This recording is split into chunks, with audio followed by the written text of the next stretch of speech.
നമ്മുടെ ജനാധിപത്യത്തിൻ്റെ ഭാവി നിർണ്ണയിക്കാനുള്ള ഒരു തെരഞ്ഞെടുപ്പാണിത്. കേരളത്തിൽ 2019 ഉണ്ടായ തെരഞ്ഞെടുപ്പ് ഫലം ഏതാണ്ട് പ്രതീക്ഷിക്കപ്പെട്ടതാണ്. എന്നാൽ തന്നെ ഒരു ചെറിയ അമ്പരപ്പയിലുണ്ടായിരുന്നു. ആ സ്ഥിതി ഇപ്പോഴുണ്ടോ? ഇല്ല എന്നാണ് എനിക്ക് തോന്നുന്നത്. UDF വലിയ മേൽക്കൈ കിട്ടും എന്ന് തന്നെയാണ് ഞാൻ വിചാരിക്കുന്നത്. രണ്ടാം പിണറായി സർക്കാരിനോട് വളരെ അഗാധമായൊരു ഭരണവിരുദ്ധ വികാരമുണ്ട്. നമ്മളിപ്പോൾ സാറിന് അങ്ങനെ പറയല്ലോ, ആൻറ്റി ഇൻകംബൻസി ഫാക്ടർ, ഭരണത്തിലിരിക്കുന്നവരോടുള്ള ഒരു എതിർപ്പ് അതുണ്ട്. സൈബർ പോരാളികളുടെയും അവരുടെ തെരഞ്ഞെടുപ്പ് പ്രവർത്തകന്മാരുടെയൊക്കെ പല തരത്തിലുള്ള പ്രവർത്തനങ്ങൾ LDFനെതിരായിട്ട് വരുന്നു എന്നാണ് ഞാൻ മനസ്സിലാക്കുന്നത്.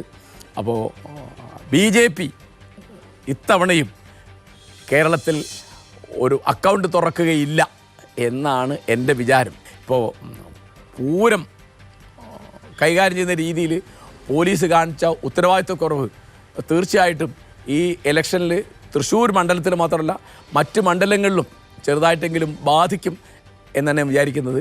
അങ്ങനെ തൊടുന്നത് മുഴുവൻ അബദ്ധമായിട്ട് വരുന്ന രീതിയിലാണ് ബഹുമാനപ്പെട്ട മുഖ്യമന്ത്രി പിണറായി വിജയൻ്റെ പ്രവർത്തനങ്ങൾ വരുന്നത്. ഇപ്പോൾ 2-3 സീറ്റ് LDFന് കിട്ടിയേക്കാം എന്നല്ലാതെ സാമാന്യമായി UDF മേൽക്കൈ നേടാൻ പോകുന്ന ഒരു തെരഞ്ഞെടുപ്പ് ഫലമാണ് കേരളം ഉൽപ്പാദിപ്പിക്കുക എന്നാണ് ഞാൻ വിചാരിക്കുന്നത്.